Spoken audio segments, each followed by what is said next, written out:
मुझे जवाब दीजिए, ये जो आतंकवादी हैं, ये नक्सलवादी हैं, उनके पास शस्त्र और बारूद कहां से आता है?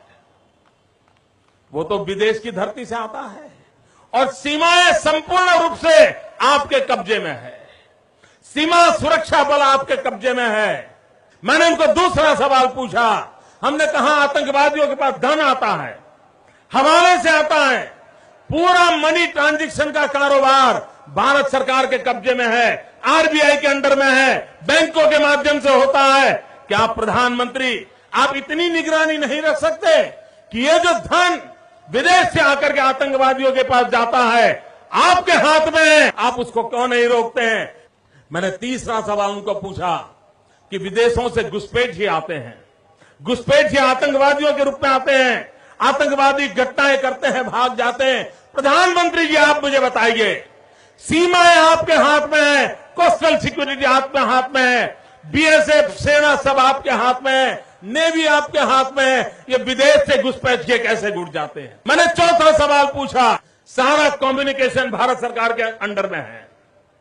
कोई भी अगर टेलीफोन पे बात करता है, ईमेल भेजता है, कोई भी कम्युनिकेशन करता है, भारत सरकार उसको इंटरप्ट कर सकती है।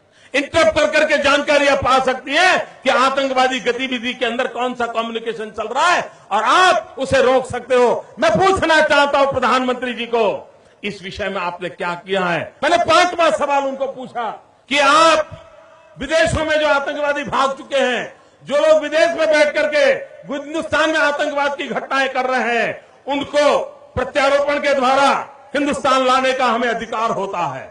आपकी विदेश नीति में वो क्या ताकत है? एक बार इन पांचों चीजों पर कुछ करके दिखाइए, आतंकवाद जड़ मूल से उखड़ जाएगा। राज्यों के अधिकार हथिया करके राजनीति के करने के खेल छोड़ दीजिए। भाइयों बहनों, दिल्ली की सल्तनत के पास मेरे इन सवालों के जवाब नहीं है। दिल्ली की सरकार में वो सीना नहीं है, 46 इंच का सीना लगता है दोस्तों, तब जाकर